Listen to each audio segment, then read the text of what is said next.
there are some cracks on my house wall again. What should I do? Should I just rebuild it? But it was just 1 year. Why does this always happen to me? You should go and ask engineer. There are a lot of reasons that make it cracks.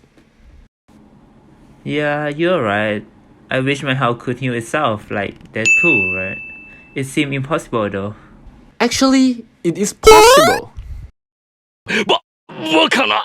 It is indeed possible. But how? Can those concrete possess the healing factor, like in the movies? You can think of it as the healing factor. We call them self-healing concrete. They contain some useful microorganisms that will heal them when there is a crack. That sounds really cool, but I don't really understand. If you want to know more, you can ask Professor Pang. Yo, what are you guys doing here? Hello, Professor. We want to know about self-healing concrete. Something like how it works or anything. Okay, first of all, we are gonna talk about the concrete. It is the most widely used man-made material for many purposes such as construction, buildings, roads, etc. Plain concrete does not easily withstand tensile and shear stresses caused by wind, earthquake, vibration, and other forces, and is therefore unsuitable for most structural applications. So normally we use reinforced concrete. It's a concrete embedded with steel in such a manner that two materials act together in resisting force.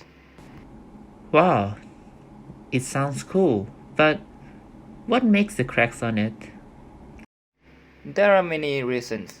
For example, expansion due to the heat, premature dying, etc. I see. That is why we are talking about self-healing concrete. In my opinion, it is another level of technology. So about that, is it true that it has a healing factor? Of course, but precisely it is microorganisms we are talking about. We mix these microbes into the concrete in order to heal itself when some cracks occur. There are a lot of models. Some use bacteria. When there is a crack, the water leaks in and the bacteria use it for spore germination.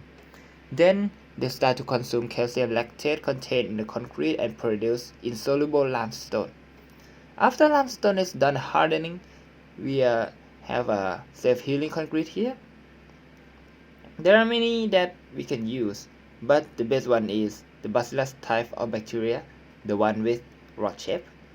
They are mostly harmless and able to survive in such a harsh environment as concrete, even without food, no oxygen. What we have to do is just give them calcium lactate. Some examples of those bacteria are Bacillus sphaericus, Bacillus pastori.